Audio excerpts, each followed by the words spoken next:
Bretagne 5, écoutez la Bretagne.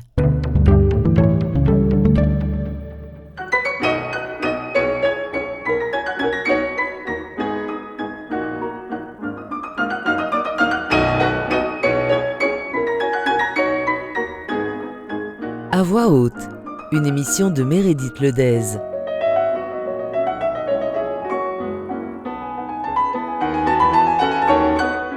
Bonjour, aujourd'hui dans À voix haute, j'ai le plaisir de vous faire découvrir les premières pages d'un roman de Philippe Borsoy, 5 chambres, paru aux éditions Manet-Huilly en 2021. Première chambre. Ce soir, je ne parle pas. En tout cas, je ne ressens ni la force ni l'envie d'exprimer verbalement mes sensations. Mes sensations sont olfactives. Elles me réchauffent aussi. Elles remplissent la partie creuse de la petite fille que je suis. À moins qu'elles ne se suspendent dans l'air uniquement pour combler un autre vide, une absence. Ce soir, je ne parle pas. J'entends des sons si graves qu'ils me font tressauter d'amour. J'appréhende ce tonnerre. Je m'en saisis et j'en ai peur. Je sais qu'il devra repartir se charger en senteur pour me réchauffer à nouveau. Les murs tremblent du grondement. Le magma coule lentement dans l'appartement. L'odeur arrive en couche épaisse, collée à même les sons, transportée dans une fumée grasse. J'ai l'odorat sensible. Dès qu'un parfum m'interpelle, je tends le bout de mon nez pour flairer l'atmosphère comme un jeune chien de chasse. Je n'ai que 4 ans. Pourtant, dans mon cerveau d'enfant, je peux déjà séparer les éléments qui composent l'onde olfactive. Pain d'épices trop grillé, beurre tiède, miel, route chaude, allumettes brûlées. À 4 ans, ma bouche reste fermée. Je prends le temps d'empiler les drôles de souvenirs. Je prends le temps de remplir de tous mes sens la petite boîte. Plus tard, lorsque j'en éprouverai l'irrésistible besoin, je soulèverai le couvercle et je ferai le doux inventaire. Le magma coule lentement en direction du canapé. Il s'y glisse, s'y étale, m'y enveloppe. Je me blottis. Aucun doute, je suis en sécurité. Je m'endors enfin. Mon père est un volcan. Ce matin, je me réveille. La pièce est froide. Mon père est parti pour la journée. Il travaille au chantier naval depuis que son amour a disparu. Son amour, c'est ma mère. De ma mère, il ne me reste aucun souvenir. Je n'ai pas eu l'occasion de l'aimer. Elle, si, sûrement, énormément. Le temps de me porter et de me faire naître. Mon père ne répond jamais aux questions que je ne pose pas, mais un jour, je l'ai entendu dire « Elle est partie quand elle a fait les eaux ». Mon père travaille au chantier naval depuis que son amour a disparu. Il construit un bateau pour aller la chercher dans les eaux qu'elle a faites et où elle s'est perdue. Mon père m'aime 2 fois en attendant que ma mère revienne. Il veille à ce que je ne manque de rien. Lorsqu'il rentre du chantier, il sent la lave épaisse. La lave coule doucement hors du volcan, mais le volcan n'explose jamais. Il garde tout à l'intérieur. Nous nous installons tous les 2 sur le canapé. Il ne prend pas le temps d'enlever son bleu de chauffe.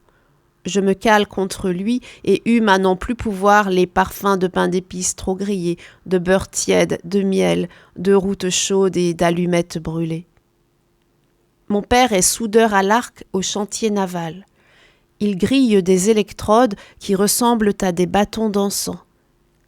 Sur notre canapé navire, les bâtons d'encens diffusent encore leur odeur de lave. Nous nous blottissons l'un contre l'autre. Sauveteur, nous voguons sur les eaux pour repêcher son amour et ma mère. Puis nous rentrons de patrouille, bredouille.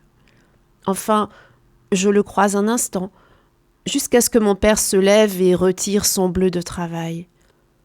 Il le secoue par la fenêtre et la magie opère.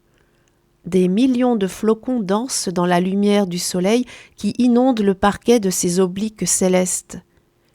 La neige tombe, elle fond en eau sur les pentes du volcan.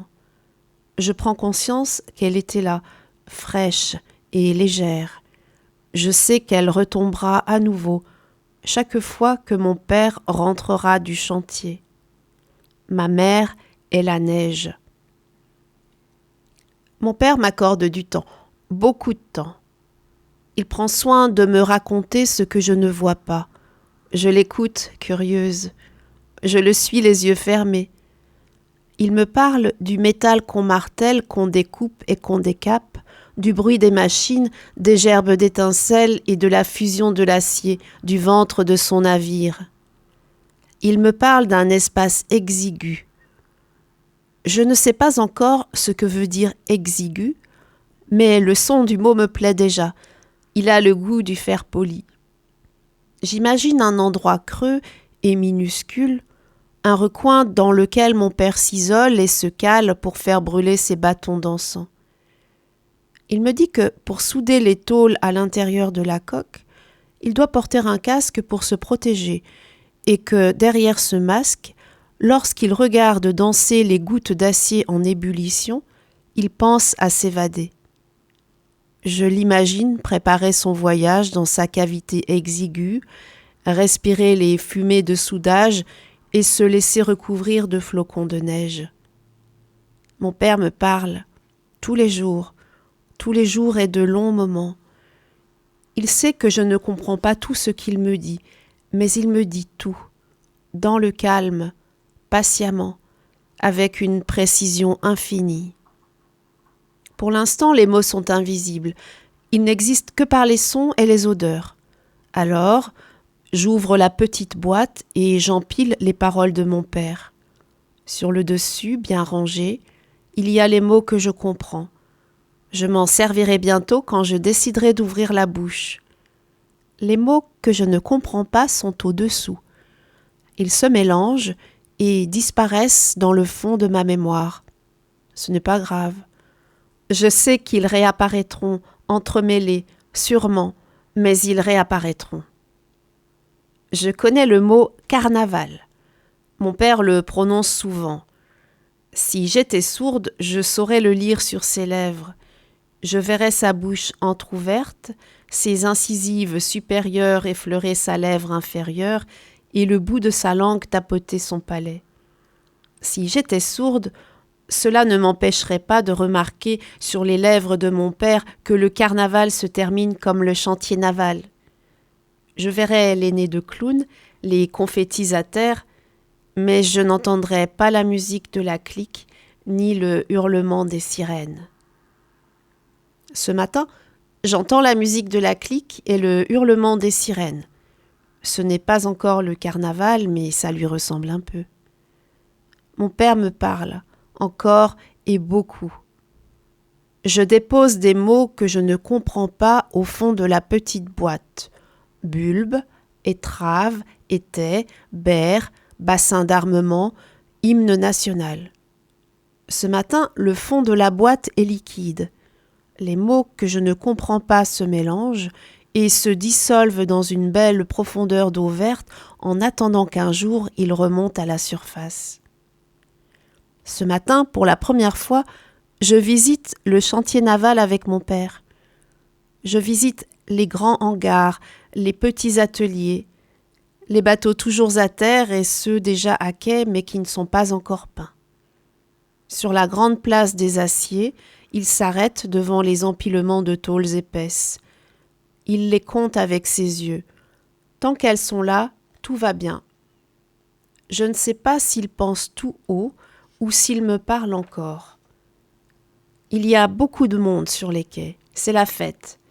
Les ouvriers sont déguisés en bleu de chauffe et coiffés de casques blancs. La musique s'arrête. Des gens ont pris place sur l'estrade. Des hommes en costume sombre et une dame avec des gants et un chapeau. Ils parlent à tour de rôle dans un micro. Les haut-parleurs arrosent de voix métalliques la foule bleue casquée de blanc. Mon père me tient la main fermement. Je relève la tête pour regarder mon volcan. Il est beau quand il est fier. Je sens son cœur en ébullition battre jusque dans la paume calleuse qui protège mes doigts. Il fixe le bateau oblique qui va glisser dans l'eau. Ce n'est pas son bateau, mais il a travaillé dessus. Il a soudé dedans, dans ces endroits exigus, sous la neige. Son bateau à lui est encore dans le hangar d'à côté, celui qui ressemble à une cathédrale en béton. Les discours s'arrêtent dans les haut-parleurs, le silence se répand sur la foule. Un drôle de silence. La dame au chapeau lance une bouteille accrochée à un ruban. La bouteille éclate sur la coque dans un bruit étouffé de mousse. Puis un second bruit, plus sec, le coup de masse sur la dernière béquille. Enfin, le vacarme des chaînes qui s'étirent pour retenir le navire, le hurlement des sirènes et les casques qui s'envolent. Le bâtiment fend l'eau calme. La vague qu'il provoque recouvre la jetée d'en face et revient déborder sur notre quai. Il se stabilise rapidement dans le grand bassin. Le voilà maintenant flottant sur la musique de la fanfare comme s'il ne pesait plus rien. Le bateau de mon père, on le mettra à l'eau plus tard. Après la mise à l'eau du navire, nous emboîtons le pas du grand défilé. Nous suivons les voix fortes, les rires chauds et l'odeur de l'acier. Nous longeons les quais jusqu'à la petite écluse. Ce midi, nous mangeons à l'Étoile du Nord, mon père et moi. L'intérieur de la maison en briques rouges bourdonne. Je me fraye un chemin dans la foule. Je me faufile entre les colosses en bleu de chauffe. Sans trop d'effort cependant, puisque chacun s'écarte pour me laisser passer. De temps en temps, une main massive se pose sur moi et enveloppe le haut de mon crâne comme un casque blanc protecteur. Si je lève les yeux, un ouvrier du chantier me sourit. Au fur et à mesure que j'avance vers le bar, la foule se densifie. Je ne perds pas mon père, je le suis à la trace. Son odeur de lave à lui est différente. Je la reconnais mélangée à toutes les autres. Je la distingue au milieu des fumées de cigarettes, des eaux de toilette, des vapeurs de cuisine, des effluves d'anis et de bois vernis. Les murs de l'Étoile du Nord sont tapissés de photos de bateaux prêts à être mis à l'eau, des bateaux anciens. Tous s'obliquent vers le grand bassin. Les photos des murs sont en noir et blanc, mais de ma petite expérience de 4 ans, je sais que le bassin d'armement est vert, d'un vert si profond qu'il me donne le vertige. Je sais et j'entends. J'entends la bouteille de mousse s'écraser sur la coque, j'entends les sirènes et la musique, j'entends tout cela au beau milieu du brouhaha, au beau milieu des ouvriers joyeux du sentier naval. Nous nous installons à une table vide. Je me glisse sur la banquette lisse. Mon père ne va pas avec ses amis bleus, il reste avec moi. Il ne veut pas me quitter. Il ne veut pas me laisser seule. Il me fixe sans rien dire, juste un sourire. Je le regarde aussi, mais je ne vois plus son visage, comme si je l'avais oublié. Je ne vois que l'amour qu'il a pour moi. Puis ses lèvres se mettent à bouger, elles s'entr'ouvrent brièvement et s'étirent de chaque côté sur ses joues jusqu'à dessiner un nouveau sourire. Il articule mon nom, il prononce « Marie ». Au cœur du brouhaha des ouvriers joyeux, mon nom commence par une respiration et se termine par un sourire. Mon père a mis tout l'amour qu'il a pour moi dans mon nom, je le sais déjà. L'amour, toujours, l'amour, avant-ton, l'amour qui court, l'amour aux 4 vents, l'amour, mon amour, l'amour qui meurt, l'amour qui survit à tout et à ta sœur, l'amour de jeunesse, l'amour qui passe, l'amour qui lasse, l'amour qui ne lasse pas, le premier amour, le dernier amour, l'ultime amour, l'amour.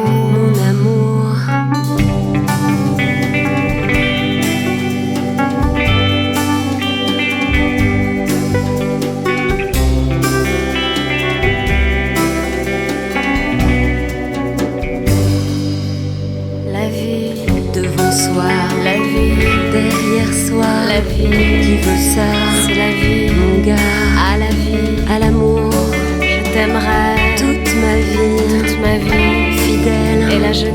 bordel, la jeunesse éternelle, ma jeunesse s'enfuir, il faut que jeunesse se passe, jeunesse, ma jeunesse heureuse, une jeunesse de dégoût, je n'espère plus rien, oh non, plus rien du tout.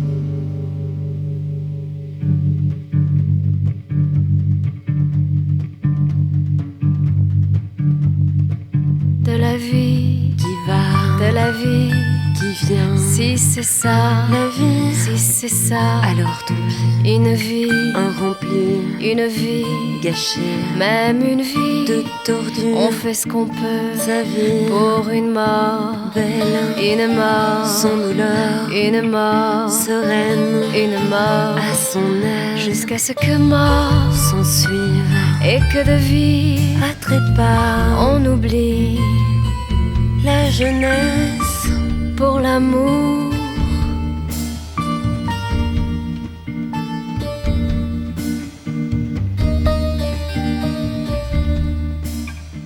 À voix haute, Meredith Ledez.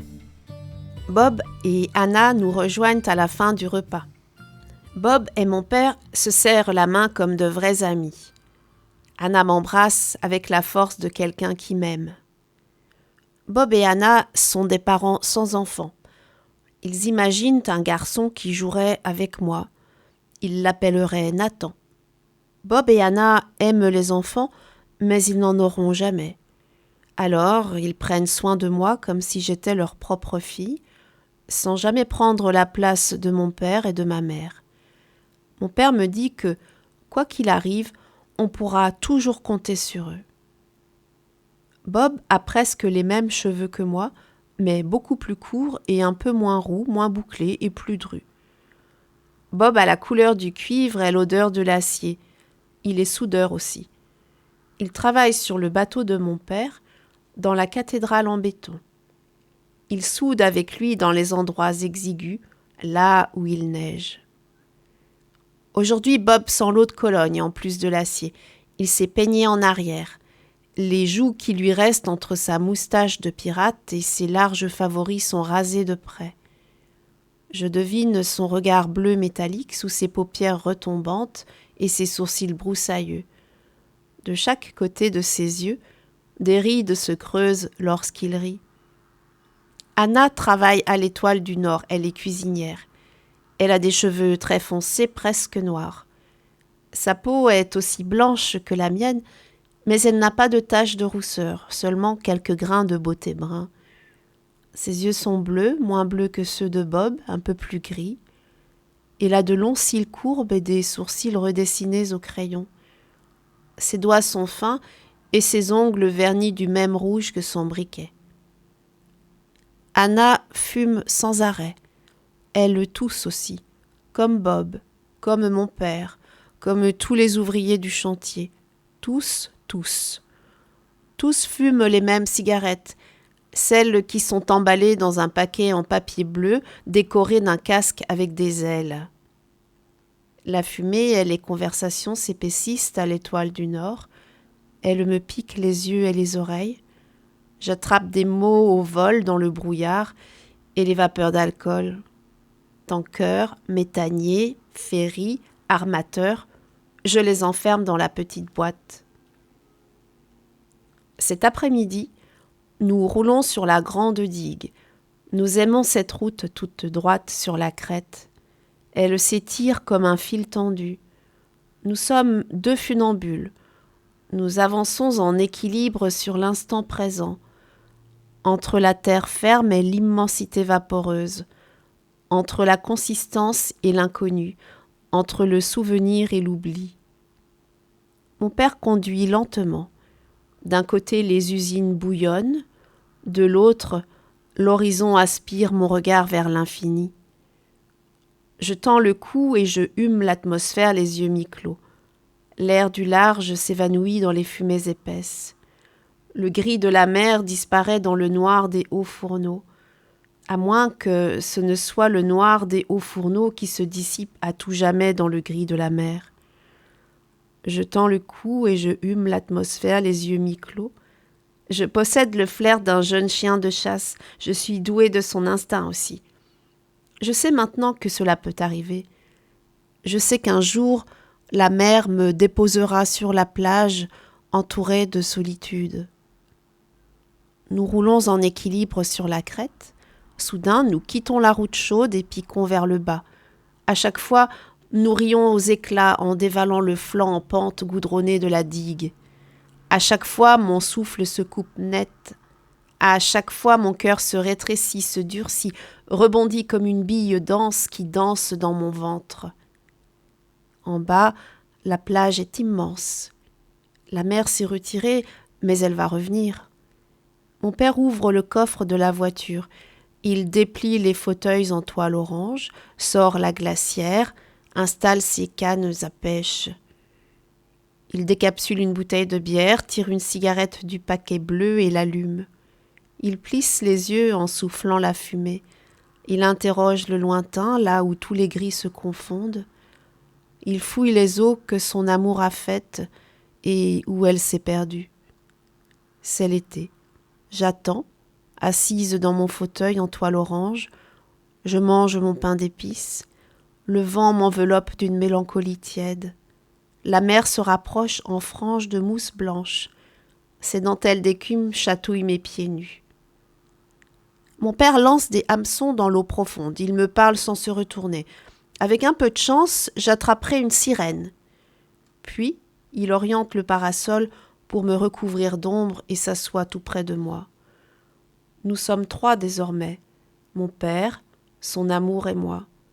Pourtant, je ressens une autre présence encore. J'ai l'impression que quelqu'un essaye de se joindre à nous. J'ai beau me retourner, je ne vois personne. Seulement le vent qui efface nos traces sur le sable. Aujourd'hui, je comprends le mot « absence ». Le long de la grande digue, des blocs de béton apparaissent à la surface du sable comme des épaves émergeant d'un océan de dunes. Je connais le mot blocos. Mon père me l'a appris. Il m'a parlé des postes de combat exigus aux murs épais. Il m'a raconté les batailles dans les airs, sur la mer et sur la plage. J'ai du mal à imaginer la guerre dans ce paysage. J'ai du mal à me dire que l'endroit dans lequel je me sens si bien avec mon père a connu la violence et la souffrance. Des chiens maigres habitent le plus gros blocos de la digue, 6 ou 8. Des chiens sauvages, mais pas méchants. On dirait des loups. Je n'en ai pas peur. Rudy leur apporte à manger tous les jours dans du papier journal. Rudy aime les chiens et la mer. Il est vieux, ridé et édenté. Parfois, il discute avec mon père. Il raconte ses histoires de marins, la pêche et les tempêtes, tout au bout, là-bas, derrière l'horizon. Mon père écoute attentivement. Il apprend encore. Et quand il aura fini de construire son bateau, une fois qu'il l'aura mis à l'eau grâce à Rudy, il saura retrouver son amour et ma mère. Rudy parle en nourrissant les cabots. Je remarque que les plus jeunes, ils dévorent en faisant vibrer le bout de leur queue entre leurs pattes postérieures. Je reconnais la mère aussi. C'est celle qui se sert en dernier. Le vieil homme ramasse les journaux qui ont servi de nappe pour le festin. Il froisse chacune des pages, les déplie à nouveau et les dispose méticuleusement dans le fond du blocos. Je le rejoins. L'œuf de béton est tapissé de l'intérieur, de plusieurs épaisseurs, de plusieurs pots de papier. Chacune des couches a enveloppé un repas offert par Rudy. « Une belle litière pour les jeunes chiens », me dit-il alors que ses yeux scintillent. Je fais confiance à mon instinct. Je me sens rassurée. En cas de danger, si l'essentiel venait à manquer, si je me retrouvais seule, c'est ici que je me réfugierais, tel un chiot protégé par sa mère chienne, dans le silence d'une après-guerre, sans violence, sans souffrance. Je suis une petite fille de 4 ans. Je ne sais pas encore lire, ni les livres ni les journaux, mais je sais que lorsque je serai fatiguée, je m'endormirai dans un nuage, à l'abri des mots. Aujourd'hui, c'est lundi. Mon père est parti souder au chantier naval, mais je ne suis pas seule. Le lundi, c'est le jour de fermeture de l'Étoile du Nord. Anna ne va pas travailler dans les cuisines de la maison en briques rouges, alors elle vient me garder chez moi. Mon père et moi, nous habitons dans une villa sur la route de la plage. Pas toute la villa, seulement un appartement au dernier étage sous les toits. Il y a 3 pièces. Le séjour, qui rassemble le salon et la cuisine, et 2 chambres. La première chambre est vide. Personne n'y va. La seconde, c'est la mienne. Mon père dort sur le canapé navire.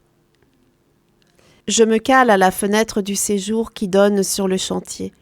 Sur la gauche, de l'autre côté du canal, je vois les hangars, les ateliers, les grues et les bateaux à quai dans le bassin d'armement. J'entends les sirènes de l'embauche et celles de la débauche. Elles me rassurent. Je sais que mon père n'est pas loin. Plus au fond, en retrait de la ville, je distingue les usines et les hauts fourneaux. Je devine aussi la grande digue, là où nous allons pêcher. Anna est postée à la fenêtre de la cuisine. Quand elle ne fait pas à manger pour les ouvriers du chantier naval à l'Étoile du Nord, elle cuisine ici, chez moi, pour moi. Elle prend énormément de plaisir à me régaler de tout ce que je n'aime pas.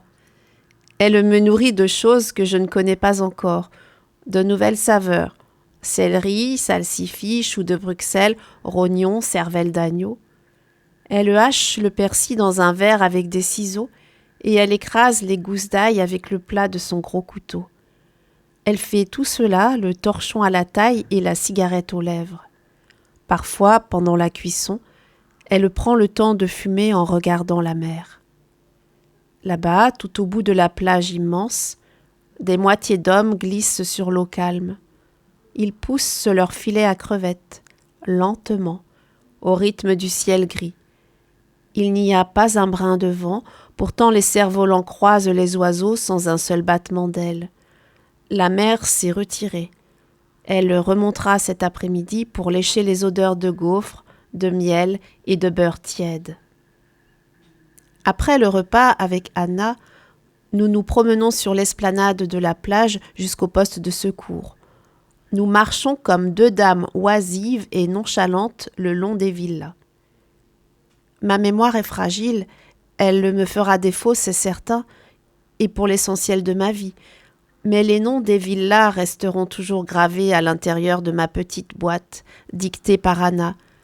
Pitchounette, Madame Butterfly, Mon Plaisir, La Joliette, quelques fleurs, La Bourrasque, Les Cigognes, Covadis, les mousses, les embruns, les pirogues, les daturas, fleurs des dunes, les pingouins, turlurettes. Sur la plage de Malo, je marche vers mes 5 ans et je me protège déjà des affres. Mon instinct tapisse l'intérieur de ma tête rousse de mots d'une beauté inutile. Anna est à mes côtés. Elle m'accompagne dans ma promenade. Elle veille sur moi et me couve d'une affectueuse simplicité. Elle achète 2 cornets au premier glacier. Puis nous reprenons notre marche indolente, aussi douce que la vanille fondante, en espérant qu'il ne fasse pas trop chaud. Parfois, Anna s'arrête et regarde derrière elle. Je me retourne aussi, il n'y a rien. Personne ne nous suit. La mer, en remontant, a réveillé le vent. Il balaye l'esplanade, il caresse nos flâneries et les noms légers sur les façades des villas. C'est la fin de l'été.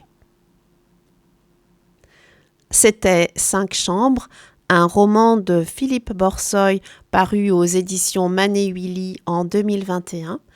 Cette émission était comme toujours réalisée par Frédéric Guyon. Vous avez pu entendre en interlude musical une chanson de Françoise Breu, La vie devant soi, extraite de l'album Une saison volée. Quant à moi, je vous souhaite une excellente soirée et je vous dis à demain dimanche pour une nouvelle émission à voix haute.